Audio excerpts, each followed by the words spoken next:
क्या तुम्हें भी बायोलॉजी की एनसीईआरटी खोलते लगता है कि बुक मुझसे याद ही नहीं होना चाहती? तो प्रॉब्लम मेमोराइजेशन की नहीं, तुम्हारे अप्रोच की है। देखो, एनसीईआरटी बार बार रटने से याद नहीं होगी। कोई भी चीज तब याद रहती है जब उसका रीजन समझ आता है। तो फिर कैसे करें? स्टेप 1, सबसे पहले टीचर्स के नोट्स या उनके लेक्चर से कॉन्सेप्ट क्लियर करो।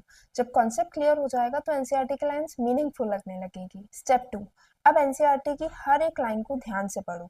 नीट 2025 क्लियर कर दिया है कि यूनिट के इंट्रोडक्शन से भी क्वेश्चन पूछा गया था, तो कोई भी लाइन स्किप नहीं कर सकते। स्टेप 3, मोस्ट इंपॉर्टेंट, अब NCERT line based question practice करो।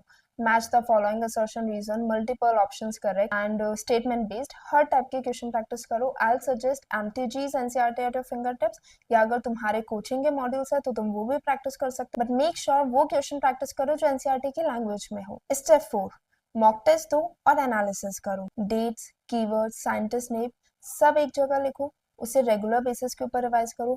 Animal kingdom, plant kingdom, biological classification के जो ज्यादा एग्जांपल्स वाले चैप्टर्स हैं, इन सबको एक पेपर के ऊपर लिखो और उसे रेगुलर रिवाइज करो। एनसीईआरटी के डायग्राम्स पे प्रैक्टिस करो क्योंकि डायग्राम से डायरेक्ट बेस्ड क्वेश्चंस पूछे जाते हैं। और सबसे इंपॉर्टेंट बात, इंसान को गलतियां ज्यादा याद रहती है, मिस्टेक करने से डरो मत, मिस्टेक्स करो, उनको एनालाइज करो। यही अप्रोच तुम्हें वीक टॉपिक्स के ऊपर स्ट्रॉन्ग कमांड देगी।